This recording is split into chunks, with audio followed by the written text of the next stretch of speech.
नमस्कार प्रेक्षक मित्रांनो, ओम नमः शिवाय. चॅनलवर नवीन असाल तर व्हिडिओला लाईक, चॅनलला सबस्क्राईब करा, तसंच बेल आयकॉनसुद्धा प्रेस करा. चला तर आपण आजच्या व्हिडिओला सुरुवात करूया. निवांत वृद्धाश्रम. वृद्धाश्रमाचे नाव होते निवांत. सगळे तेथे निवांत आणि आनंदात राहत होते. संध्याकाळची वेळ होती. वृद्धाश्रमातील सर्व वृद्धांसाठी छानपैकी मेजवानी बनवण्यात आली होती. बटाट्याची भाजी, वरण, भात, पोळी आणि त्याबरोबर ताकसुद्धा होतं. सगळे आरामात बसून जेवण करत होते. सगळेजण आनंदाने जेवत असताना एक अलिशान फॉर्च्युनर गाडी त्या गेटवर येऊन उभी राहिली.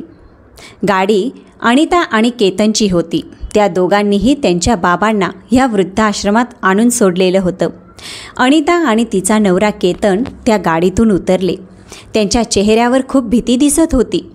केतन म्हणाला, अनिता, तुला लक्षात आहे ना, हे तेच वृद्धाश्रम आहे जेथे आपण बाबांना सोडून गेलो होतो. अनिता म्हणाली, हो, माझ्या चांगलंच लक्षात आहे, कारण मीच तर त्यांना इथे सोडायला आले होते. अनिता आज जाताना मॅनेजर साहेबांना म्हणाली, आम्हाला प्रशांतरावांना भेटायचं आहे. प्रशांतरावांचं नाव ऐकताच मॅनेजर साहेब चकित झाले आणि त्या दोघांना वरपासून खालपर्यंत निहाळत राहिले.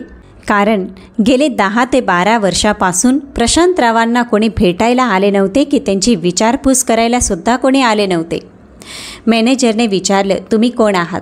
तेव्हा केतन म्हणाला, मी त्यांचा मुलगा आहे आणि ही सून आहे. त्याआधी मॅनेजर काही बोलणार तेवढ्यात एक वृद्ध माणूस डोळ्यांवर मोठा चष्मा लावून हातात काठी घेऊन आपल्या मुलासोबत तेथे पोचला. त्यांचा मुलगा त्या वृद्ध माणसाला वृद्धाश्रमात दाखल करण्यासाठी आला होता. मॅनेजर साहेबांना म्हणाला, साहेब, माझ्या वडिलांना इथं दाखल करून घ्या, नाही तर माझी बायको त्यांचं जगणं मुश्किल करेल. आजकाल तर ती माझ्या वडिलांवर हात उचलते, घरातील सर्व कामं करून घेते. मला ते पाहवत नाही, म्हणून मी माझ्या वडिलांना इथं घेऊन आलो आहे. हे ऐकताच मॅनेजर साहेब म्हणाले, वाईट वाटून घेऊ नका साहेब, पण तुम्हाला लाज वाटायला हवी की बायको आपल्या वृद्ध वडिलांवर हात उचलते, म्हणून तुम्ही त्यांना इथे घेऊन आलात. तुमच्या वडिलांच्या ऐवजी जर का तुम्ही तुमच्या बायकोला घेऊन आले असता तर आम्ही लगेचच त्यांना वृद्धाश्रमात भरती करून घेतले असते. मॅनेजर साहेबांचे कठोर शब्द ऐकून त्या माणसाचे डोळे लाजेनं खाली झुकले. तो काहीच बोलला नाही. फॉर्मॅलिटीज पूर्ण झाल्यानंतर तो आपल्या वृद्ध वडिलांना असहाय्य एकटे सोडून तेथून निघून गेला. मुलाला जाताना पाहून वडिलांच्या डोळ्यात पाणी आले. केतन आणि अनिता हा प्रकार पाहत होते. त्यांच्याही मनात विचार आला, हे कधी काळी या वृद्ध माणसाच्या मुलाच्या जागी होते आणि त्यांनीही आपल्या वडिलांना असेच इथं आणून सोडले होते आणि त्यानंतर कधीच वडिलांची साधी चौकशी करायला सुद्धा कोणी आलं नव्हतं, ते जिवंत आहेत की नाही. तो अनोळखी माणूस गेल्यानंतर अनिताने तिची बॅग उचलली आणि बॅगेतून एक लग्नपत्रिका बाहेर काढली आणि मॅनेजर साहेबांना दाखवत म्हणाली, सर, ही माझ्या मुलाच्या लग्नाची पत्रिका आहे. आम्ही त्याच्या आजोबांना म्हणजेच प्रशांतरावांना लग्नासाठी घेऊन जायला आलो आहोत. आम्ही परदेशात राहतो, पण त्याचे लग्न भारतात होईल. माझ्या मुलाचा हट्ट आहे, जर त्याच्या लग्नामध्ये त्याचे आजोबा आले नाही तर तो लग्न करणार नाही. म्हणून कृपा करून तुम्ही प्रशांतरावांना बोलावून घ्या. आम्हाला त्यांची माफी मागायची आहे. जर ते लग्नाला आले नाहीत तर त्यांचा नातू लग्न करणार नाही. तेव्हा मॅनेजर साहेब रागात म्हणाले, तुमच्यासारख्या स्वार्थी सुनांना अगदी व्यवस्थित ओळखतो. वृद्धाश्रमात सोडल्यानंतर तुम्ही कधी मागे वळूनसुद्धा बघत नाही. आई वडिलांची साधी फोनवरून चौकशीसुद्धा करत नाही किंवा त्यांना कधी भेटायलासुद्धा येत नाही. आणि तसेही तुम्ही प्रशांतरावांबद्दल मला विचारत आहात ना, तर ते आता इथे राहत नाही. तुम्ही जेव्हा त्यांना इथेच सोडून गेला होता तेव्हा ते या शहरामध्ये त्यांचे मन अजिबात लागत नव्हते. ते त्यांच्या नातवाच्या आठवणीत सारखे रडत असायचे. त्यामुळे त्यांनी खाण्यापिण्याकडे दुर्लक्ष केलं आणि त्याचा परिणाम म्हणून त्यांची तब्येत अतिशय खराब झाली.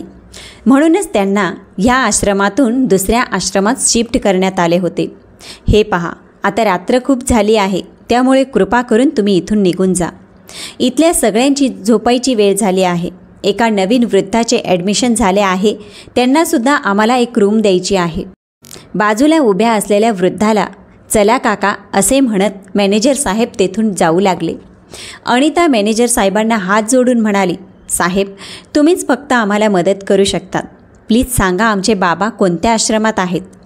त्या मॅनेजरने रागात सांगितले, हे बघा, आता रात्र खूप झाली आहे आणि तुम्ही आता इथून निघा. 1 आठवड्यानंतर या. तोपर्यंत प्रशांतराव कोणत्या वृद्धाश्रमात आहेत ते तपास करून मी तुम्हाला सांगतो.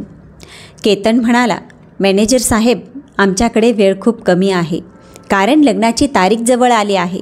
त्यामुळे आम्ही घडी तुमच्या वृद्धाश्रमात येऊ शकणार नाही. एवढे बोलून केतन आणि अनिता नाराज होऊन वृद्धाश्रमातून बाहेर पडले आणि दोघेही गाडीत बसून निघून गेले. वाटेत केतन म्हणाला, हा सर्व तुझ्या हट्टीपणाचा परिणाम आहे. तूच बाबांना वृद्धाश्रमात सोडायला सांगितले होते आणि अजयलासुद्धा तूच खोटे सांगितले होते की तो माझ्या धाकट्या भावाच्या अनिलच्या घरी आनंदात राहतो. आता तू खोटी बोलली होतीस तर मग शिक्षा तर मिळणारच ना.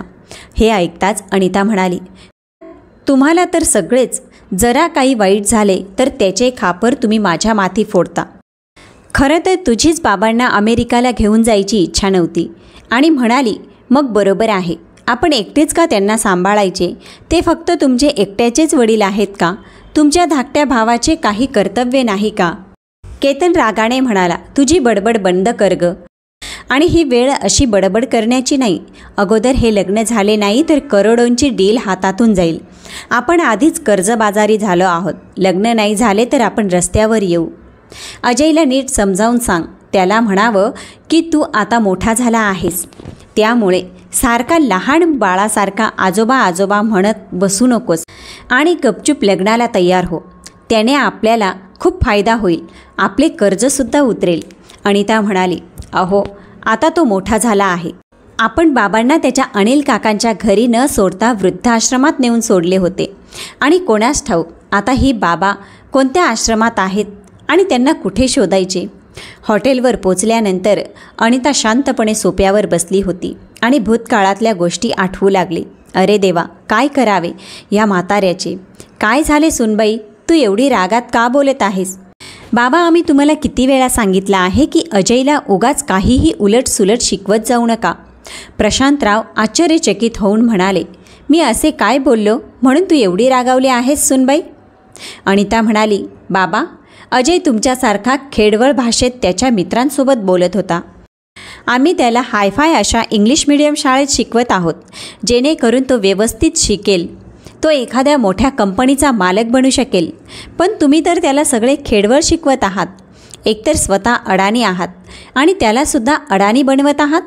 या घरात लग्न करून माझे नशीबच उद्ध्वस्त झाले आहे. निदान माझ्या मुलाच्या भविष्यासोबत तरी खेळ करू नका. माझा भाऊ किती मोठ्या पोझिशनवर आहे. प्रशांतराव आश्चर्यचकित होऊन आपल्या सुनेचे बोलणे ऐकत होते. अनिता तिच्या नवऱ्याला म्हणाली, मी माझ्या मुलांसाठी खूप स्वप्न पाहिले आहेत. त्याने मोठा माणूस बनून खूप पैसे कमवावे असे वाटते. तुम्हाला माहीत नाही का, तुमच्या तुटपुंजा पगारात जगणे किती कठीण आहे हे पहा. कृपा करून तुमच्या वडिलांना समजवा. त्यांना बजावून सांगा की अजयला शाळेत सोडायला जाताना त्याच्याशी जास्त बोलू नये. त्याचे बोलणे ऐकून आजूबाजूचे लोक आपल्याला अपमान करतील.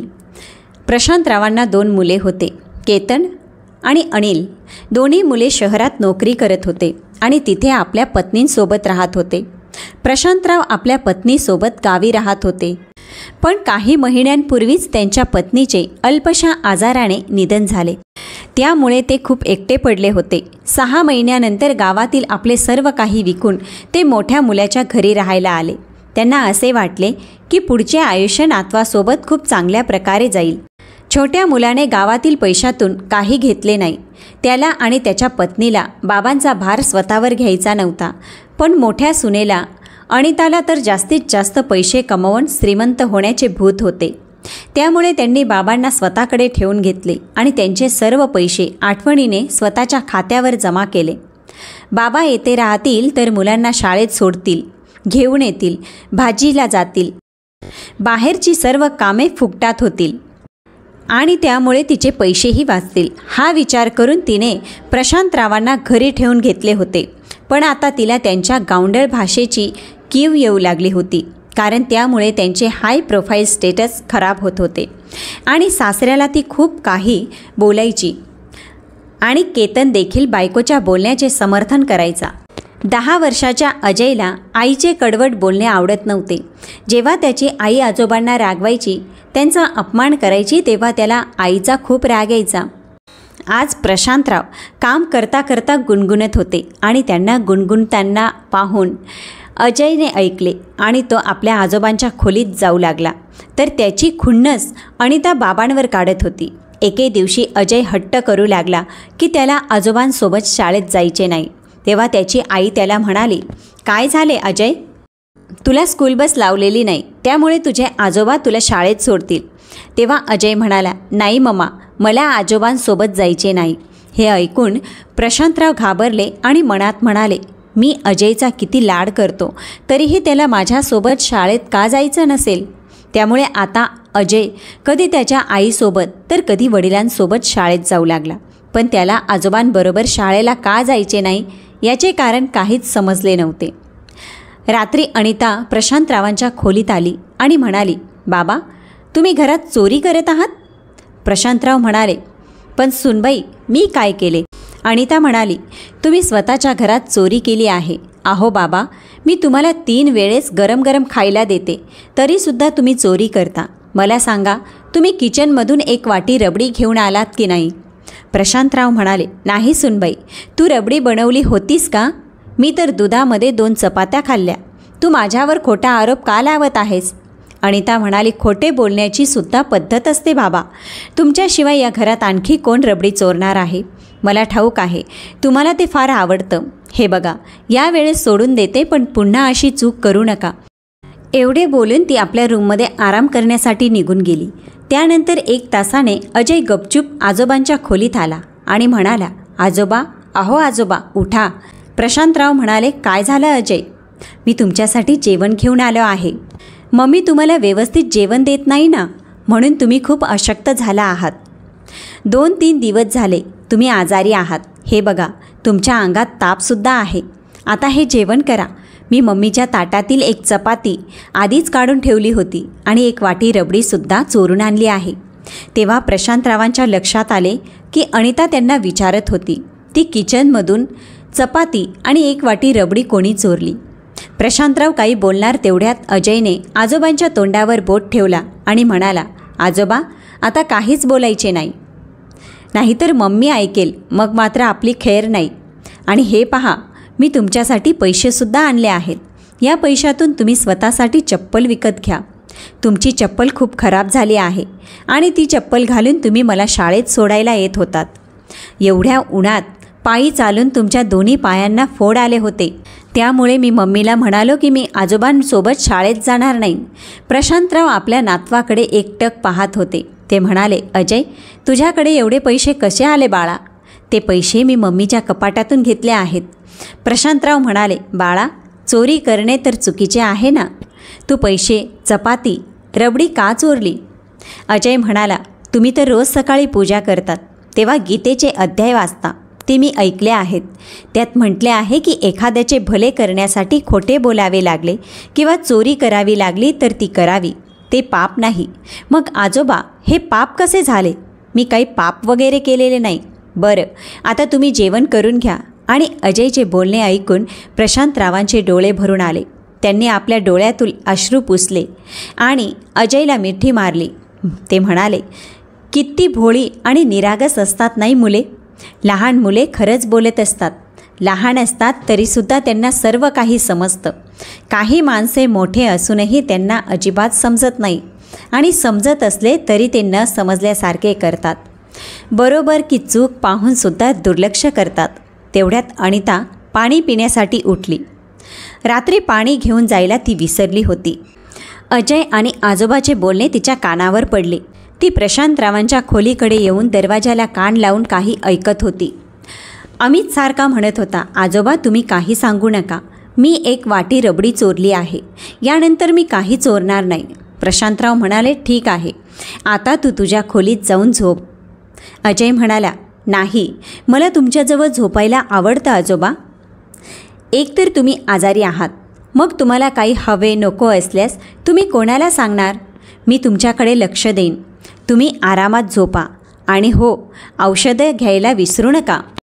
अनिताने अजयचे त्याच्या आजोबांवरचे प्रेम पाहून भयंकर रागावली आणि पाय आपटत तिच्या खोलीत निघून गेली. मोठ्या आवाजात म्हणाली, माझ्या सगळ्या स्वप्नांचा चुराडा झाला आहे. आता मी वडिलांना आपल्यासोबत ठेवून घेऊ शकत नाही. तिच्या आवाजाने केतन झोपेतून उठला आणि म्हणाला, बाई ग, तू झोपेत का बडबड करत आहेस? शांतपणे झोप आणि मलाही शांत झोपू दे. अनिता त्यावेळी तर झोपली, पण सकाळी जेव्हा उठली तेव्हा ती अजयला शाळेत जाण्यासाठी झोपेतून उठवायला गेली. पण अजय खोलीत नव्हता. त्यामुळे तिच्या तळपायाची आग मस्तकाला गेली. ती रागाने सासऱ्यांच्या खोलीत गेली आणि तिथे पाहिले तर अजय त्यांच्या आजोबाजवळ झोपला होता. अनिताने अजयच्या हाताला जोरात झटका देऊन उठवले आणि म्हणाला, पटकन उठ आणि तुझ्या खोलीत जाऊन तयार होऊ नये. शाळेला जायचं नाही का? मग सासऱ्याला डोळे वटारून म्हणाली, बाबा, तो तर लहान आहे, पण तुम्हाला अक्कल नाही का? तुम्ही सारखे खोकत असता. तुमच्यामुळे तो आजारी पडला तर काय करायचे? कोणाकोणाकडे लक्ष देऊ मी? एकतर तुम्ही सारखे आजारी पडतात, त्यामुळे तुमची उठाठेवसुद्धा मलाच करावी लागते. जरा बघा काय अवस्था करून ठेवली आहे स्वतःची. 2 दिवस झाले अंघोळ केलेली नाही. सगळ्या खोलीत दुर्गंधी पसरली आहे. एकतर तुम्ही खोलीसुद्धा स्वच्छ करत नाही. रिकाम टेकड्यासारखे नुसते बसून असतात दिवसभर. प्रशांतराव म्हणाले, सुनबाई, तुला मी काम करत नाही हे दिसते, पण माझी तब्येत बिघडली आहे म्हणून मला डॉक्टरांकडे घेऊन जावे, जेवण द्यावे, औषधं द्यावी असे मात्र वाटत नाही. तुला तर फक्त असे वाटते की मी आजारी असलो तरीसुद्धा काम करायला हवं. तू बघितलेस का? मला हातपाय हलवता येत नाही, बोलताही येत नाही, चक्कर येतात. अनिता हसली आणि म्हणाली, घ्या, आता यांना चक्कर यायला लागले. रात्री वाटीभर रबडी चाटून पुसून खाल्ली आणि म्हणत आहेत की चक्कर येत आहेत. ती पुढे म्हणाली, बाबा, तुमचा हात कमी पण जीभ मात्र जास्त चालायला लागली आहे. एवढे बोलून ती तिच्या खोलीत निघून गेली. तेव्हा प्रशांतराव मनात म्हणाले, जेव्हा मुले आजारी पडतात तेव्हा आईवडील त्यांना नेहमी आपल्या छातीशी लावून ठेवतात. तेव्हा मात्र आईवडिलांना भीती वाटत नाही की आम्ही मुलांमुळे आजारी पडू. खोलीत गेल्यावर अनिताने सगळा राग अजयवर काढू लागली.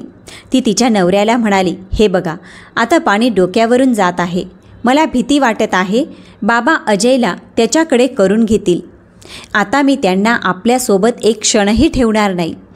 केतन काहीतरी करा किंवा त्यांना वृद्धाश्रमात तरी पाठवून द्या किंवा मग तुमच्या धाकट्या भावाच्या घरी पाठवा. आता मला हे सगळे सहन होत नाही. तेवढ्यात फोनची बेल वाजली. अनिताच्या आईचा फोन होता. अनिताने फोन उचलला आणि म्हणाली, हॅलो आई, काय झाले? तू एवढ्या सकाळी फोन का केलास? आई म्हणाली, त्याचे काय आहे ना, तुझ्या भावाला अमेरिकेमध्ये नोकरी मिळाली आहे. त्यामुळे आम्ही सर्वजण पुढच्या आठवड्यात अमेरिकेला जाणार आहोत. अनिता म्हणाली, काय आई, तुम्ही सर्वजण अमेरिकेला जात आहात? अनिता बाळा, तुझीसुद्धा इच्छा होती ना परदेशात सेटल होण्याची? मग तू जावाई बापूंना का सांगत नाही? त्यांनाही सांग इकडे ट्रान्सफर करून घ्यायला. इकडे नोकरी लागली तर आणखी पगार वाढेल. बरं, तुम्ही सर्वजण आज रात्री जेवायला इकडे या. अजयलासुद्धा घेऊन ये. अनिता म्हणाली, ठीक आहे आई, आम्ही रात्री येऊ. मी आता फोन ठेवते. मला अजयच्या शाळेचा टिफिनसुद्धा बनवायचा आहे. ठीक आहे असं बोलून तिने फोन ठेवला. आईचे बोलणे ऐकून अनिताच्या डोक्यात ठिणगी पेटली. ती तिच्या नवऱ्याला म्हणाली, अहो, माझ्या भावाचे बघा किती लवकर प्रगती केली आहे. म्हणून कंपनी त्याला परदेशात पाठवत आहे. त्याचे प्रमोशन झाले आणि एक तुम्ही आहात, तिथेच अडकून बसलात. असे बोलून ती किचनमध्ये निघून गेली. रात्र झाली तेव्हा अनिता आणि केतन, त्यांचा मुलगा अजय सर्वजण तिच्या माहेरी पोचले. आजीने नातवाच्या आवडीचा चॉकलेट केक आणला होता आणि स्वतःच्या हाताने त्याला भरवलासुद्धा. तरी देखील अजय नाराज होता, कारण त्याला त्याच्या आजोबांची तब्येत ठीक नव्हती. त्यामुळे त्यांची सतत काळजी वाटत होती की त्याच्या आजोबांनी जेवण केलेले नाही. ते सर्व घरी पोचले तेव्हा अजय सरळ आजोबांच्या खोलीत गेला. त्याचे आजोबा झोपले होते, त्यामुळे त्याने आजोबांना डिस्टर्ब केले नाही. अनिताला अजयने आजोबांशी बोललेले अजिबात आवडत नव्हते. तिच्या डोक्यावर सुद्धा परदेशात जाण्याचे भूत सवार झाले होते. त्यामुळे ती आजोबा आणि नातवाला वेगळे करण्याचा प्रयत्न करू लागली. ती सतत केतनच्या मागे लागलेली असायची. कंपनी तुम्हाला कधी परदेशात पाठवणार आहे? तेव्हा केतन म्हणाला, अनिता, मला कंपनी परदेशात तर पाठवत आहे, पण मला तिकडे जायचे नाही आणि जरी गेलो तरी बाबांना परदेशात राहायला आवडणार नाही. आणि अनिल देखील त्यांची जबाबदारी घ्यायला तयार नाही। तेव्हा अनिता म्हणाली, मग मी काय करू? त्यासाठी मी माझ्या स्वप्नांचा चुराडा करू का? मी कुठे त्यांना परदेशात घेऊन चल असं म्हणते, आपण त्यांना एखाद्या वृद्धाश्रमात सोडू। केतन म्हणाला, अगं पण तुला तर माहीतच आहे ना अजयचे त्याच्या आजोबावर किती प्रेम आहे। तो त्याच्या आजोबांशिवाय कसा राहू शकेल? तो अजून लहान आहे। अनिता म्हणाली, आपण त्याला समजावून सांगू। मी सांगेन त्याला की त्याचे आजोबा त्याच्या धाकट्या मुलाकडे म्हणजेच अनिल काकांच्या घरी राहायला गेले आहेत आणि जोपर्यंत त्यांची तब्येत बरी होत नाही तोपर्यंत ते काकांच्या घरी राहणार आहेत।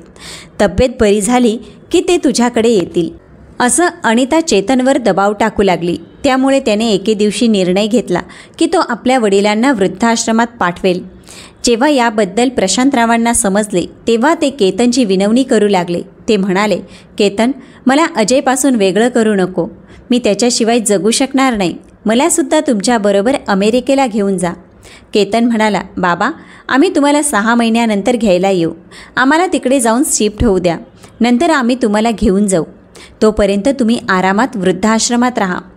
आणि शेवटी अनिताने प्रशांतरावांना वृद्धाश्रमात आणून सोडले आणि ते तिघेही परदेशात निघून गेले। अमेरिकेला गेल्यावर जेव्हा अजयने आजोबाबद्दल विचारले तेव्हा त्याची आई त्याला सांगायची, आजोबा काकांच्या घरी आहेत, त्यांची तब्येत बरी नाही, ते आपल्यासोबत यायला नको म्हणत होते।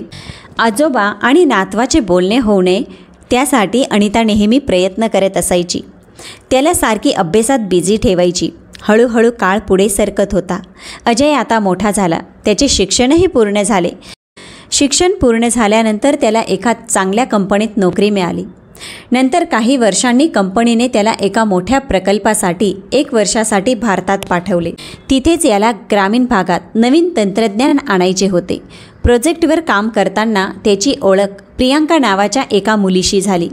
प्रियांका एका करोडपती कुटुंबातील एकुलती एक मुलगी होती, पण तिची आपली वेगळी ओळख करून स्वतःच्या पायावर उभे राहण्याची इच्छा होती।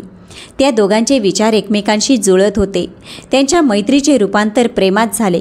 काही दिवसातच अजयला जाणवले की प्रियांका तीच मुलगी आहे जिच्यासोबत त्याला आयुष्य घालवायचे आहे। प्रियांका आणि तिचे कुटुंबीय अजयच्या चांगल्या स्वभावामुळे प्रभावित झाले आणि त्यांनी लग्नाला होकार दिला। प्रोजेक्टचे काम झाल्यावर अजय अमेरिकेला परत गेला आणि प्रियांकाबरोबर लग्न करणार असल्याचे त्याने आपल्या आईवडिलांना सांगितले। प्रियांका करोडपती घरातून आहे, चांगल्या कुटुंबातील आहे। हे ऐकून अजयचे आईबाबा लग्नासाठी लगेचच तयार झाले, कारण केतन करोडो रुपयांच्या कर्जात बुडाला होता। त्याने चालू केलेली कंपनी तोट्यात गेली होती आणि जर वेळेवर कर्ज चुकते केले गेले नाही तर तो रस्त्यावर येणार होता, हे त्याला व्यवस्थित ठाऊक होते। त्यामुळे त्याने हे लग्न झाल्यानंतर फायदाच फायदा आहे हे त्याला दिसत होते।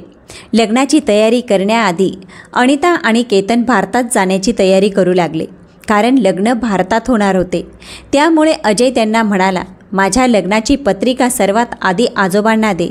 खरे तर ते माझे आजोबा आहेत, त्यांना लग्नपत्रिका देण्याची काही गरज नाही, त्यांना फोनवर जरी सांगितले तरी चालेल। मग तो त्यांना म्हणाला, मी आजोबांना फोनवर बोलतो, तू मला त्यांचा नंबर दे। मी तुला अनेकदा आजोबांचा नंबर किंवा काकांचा नंबर मागितला, पण तू दिला नाहीस, आता तरी दे। हे ऐकून अनिताला धक्काच बसला। आजपर्यंत ती अजयच्या हृदयातून आजोबांना काढू शकली नाही। अजय म्हणाला, जर आजोबा माझ्या लग्नाला आले नाही तर मी कधीच लग्न करणार नाही। मम्मा, मी काकांच्या घरी आजोबांना भेटायला गेलो होतो, तेव्हा मला ठाऊक झाले की काका दुसरीकडे कुठेतरी राहतात, त्यामुळे त्यांची भेट झाली नाही। पण जर आजोबा लग्नाला आले नाही तर मी लग्न करणार नाही। मी तुला पुन्हा एकदा सांगतोय आणि हा माझा शेवटचा निर्णय आहे। तिकडे कर्जदारांनी केतनवर दबाव टाकायला सुरुवात केली, त्यामुळे केतनला कर्ज चुकते करून आपल्यावरचे ओझे हलके करायचे होते। अचानक फोनची घंटी वाजली आणि अनिता भूतकाळातून बाहेर आली। आई, आजोबा भेटले का? कुठे आहेत ते? काही समजले का? माझ्या लग्नाला येतील ना? अजय प्रश्नांवर प्रश्न विचारत होता। अनिता म्हणाली, हो बाळा, आजोबा भेटले आहेत आणि तुला आशीर्वाद देण्यासाठी ते लग्नाला नक्की येतील।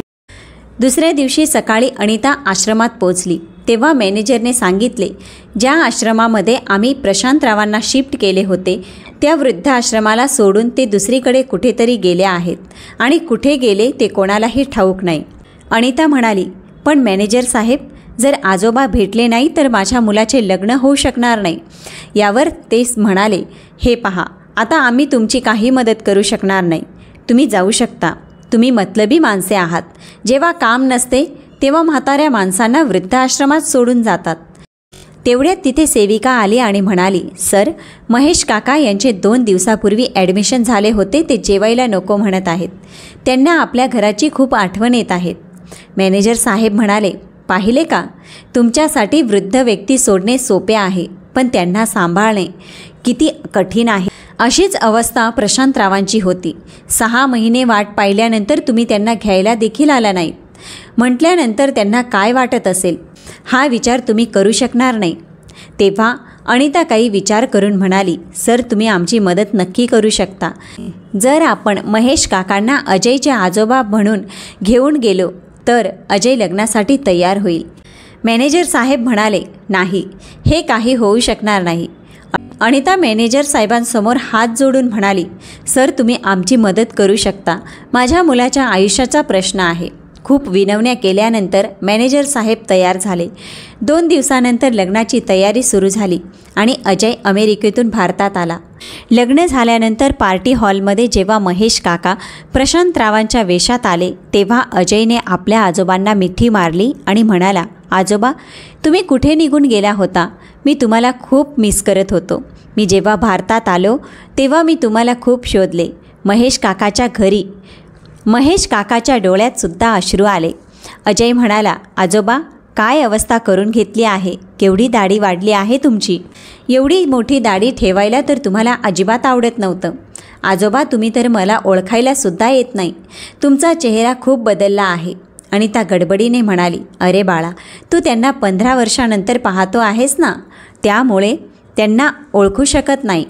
अजय पुढे म्हणाला, आजोबा, मी तुमच्या आवडीचे पदार्थ बनवायला सांगितले आहेत. रबडी तुम्हाला खूप आवडते ना, हे घ्या. महेश काका म्हणाले, पण मी रबडी खात नाही. केतन आणि अनिता एकमेकांकडे पाहू लागले. अरे बाळा, तुझ्या आजोबांना डायबिटीज आहे, त्यामुळे ते रबडी खायला नकार देत आहेत.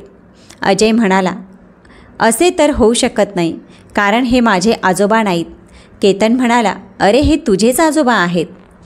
अजय म्हणाला, बाबा, जर हे माझे आजोबा आहेत तर मग ते कोण आहेत जे समोर उभे आहेत? अनिता आणि केतन मागे वळून पाहतात. प्रशांतरावांना पाहून दोघेही आश्चर्यचकित झाले आणि त्यांची चोरी पकडली गेली. ते दोघे आपल्या मुलाच्या नजरेत नजर देऊ शकत नव्हते. अजय म्हणाला, मम्मा, कामासाठी जेव्हा मी भारतात गेलो तेव्हा कंपनीद्वारे मला एका हॉटेलमध्ये थांबवले होते. ते हॉटेल खूप मोठे आणि आलिशान होते. सकाळी नाश्ता करताना माझी नजर तिथल्या सफाई कर्मचाऱ्यावर पडली. तेव्हा मी पाहिले तर एक सशक्त आणि वृद्ध माणूस झाडांना पाणी देत होता, झाडू मारत होता. त्यांना पाहताच मला आजोबांची आठवण आली. त्यामुळे मी त्यांच्याकडे गेलो आणि म्हणालो, आजोबा. माझा आवाज ऐकून आजोबांनी मागे वळून पाहिले, पण ते नातवाला ओळखू शकले नाही.